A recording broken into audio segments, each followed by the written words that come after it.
Welcome to the Real Estate Espresso Podcast, your morning shot of what's new in the world of real estate investing. I'm your host, Victor Menashe.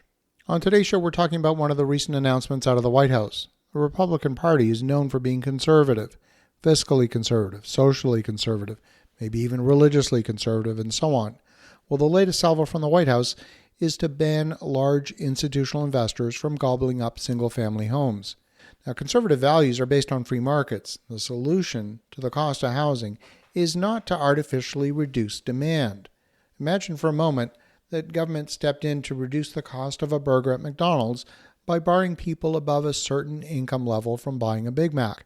The assumption is that the price of housing, or a Big Mac for that matter, is based on supply and demand. By crushing demand, houses will somehow become more affordable all of a sudden. The problem is that the input costs for a Big Mac have gone up, and McDonald's is not going to sell burgers at a loss. The same is true in new home construction. It's not that there's a shortage of homes, there's a shortage of affordable homes. Builders want to build affordable homes, but it's their input costs that are preventing that from happening. At the same time that the White House is barring large investors from buying homes, they have a tariff of over 30% on softwood lumber, of 50% on steel.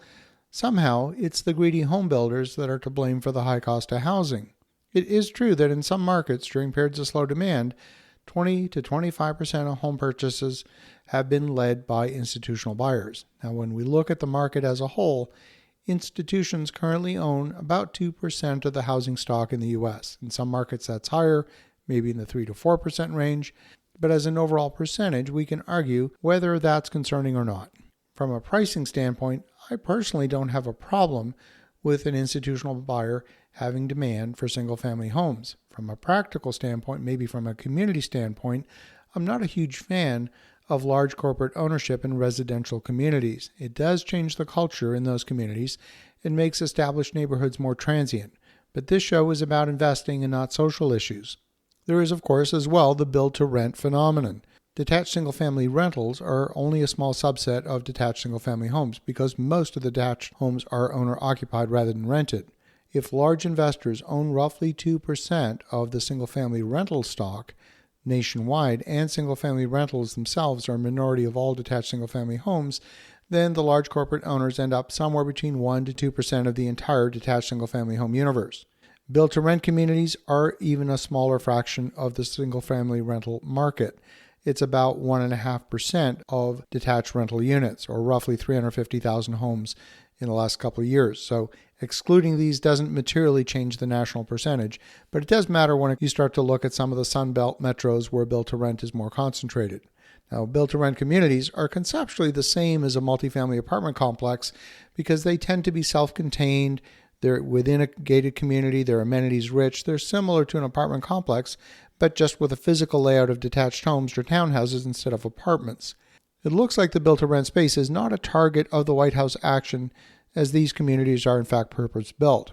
It's the gobbling up of existing homes in mature neighborhoods that appears to be objectionable. Now, it's not clear that the White House has the power to implement the ban without the legislative branch of government. But regardless, this is a huge step in central planning, which is the antithesis of free market economics. It's a very left-wing move for a conservative party. The whole thing feels like layers of initiatives designed to compensate for the negative side effects of other government initiatives. If governments got out of the way and lowered their bureaucratic obstacles to new construction, that would directly reduce the land holding cost associated with new construction.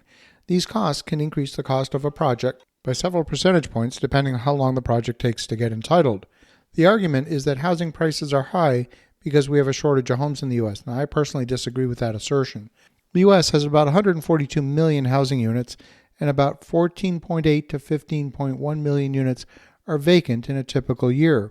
Of those, about 4.5 million units are vacant because they're used for seasonal, recreational, or occasional purposes, making up about a third of all vacant homes, and they are about 3.5% of the total housing stock. If we say there's a shortage of affordable housing, that's a different metric. All of the institutional interest in single-family rentals started in the wake of 2008. Major institutional buyers didn't become active in the market until 2011, 2012. 2012 was the bottom of the market. I would actually argue that were it not for the institutional buyers, they alone can be credited with helping bring the nation out of the bottom of the market cycle. Blackstone Group was a major buyer, for example, in the Phoenix market. I personally have a friend who built a small portfolio of about 50 rentals, mostly in the distressed market of the western regions of Phoenix, like El Mirage and Surprise. He sold his entire portfolio, at a handsome profit by the way, to the Blackstone Group in 2012, after holding it for only a few short years. Blackstone has since divested of those properties. Now this is a political hot potato. Many of the people who vote Republican are older and they own their own home. What would happen if property values got crushed because of government intervention?